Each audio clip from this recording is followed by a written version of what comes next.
kisah seorang pelacur Bani Israel yang berakhir menjadi penghuni surga. Aku adalah Al-Malikah, seorang wanita nakal di kalangan Bani Israel yang selalu menggoda pria dengan kecantikanku. Dan ini kisahku. Aku memiliki sebuah rumah yang pintunya selalu kubuka. Setiap pria yang melihatku pasti akan tergoda dengan kecantikanku. Mereka bisa bersenang-senang bersamaku dengan syarat membayar 100 dinar. Pada suatu hari, ada seorang pemuda ahli ibadah yang lewat di depan rumahku. Ia pun tergoda denganku. Ia lantas berdoa kepada Allah supaya menghilangkan hawa nafsunya. Namun hal itu tak kunjung hilang. Akhirnya pemuda itu bekerja keras mengumpulkan uang agar bisa bersenang-senang denganku. Setelah uang terkumpul, ia bergegas pergi ke rumahku dan menyerahkan uangnya kepada wakilku.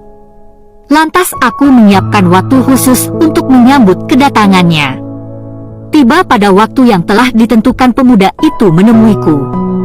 Aku pun telah siap berdandan dan duduk di atas ranjangku. Lantas aku meminta pemuda itu untuk masuk.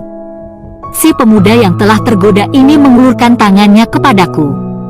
Seketika pemuda itu teringat akan menemui Tuhannya dan sedang berdiri di hadapannya.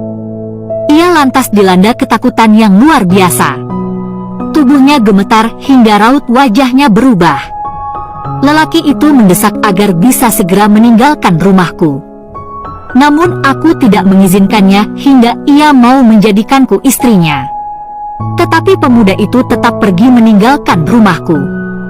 Sejak ditinggal oleh pemuda ahli ibadah itu, aku diselimuti rasa takut karena mendapatkan berkah dari sang pemuda. Sejak itu aku pun bertobat. Hingga pada suatu ketika aku memutuskan untuk menemui lelaki itu dengan penampilan tertutup. Setelah bertanya ke sana kemari kepada penduduk desa, aku pun bertemu dengan lelaki itu.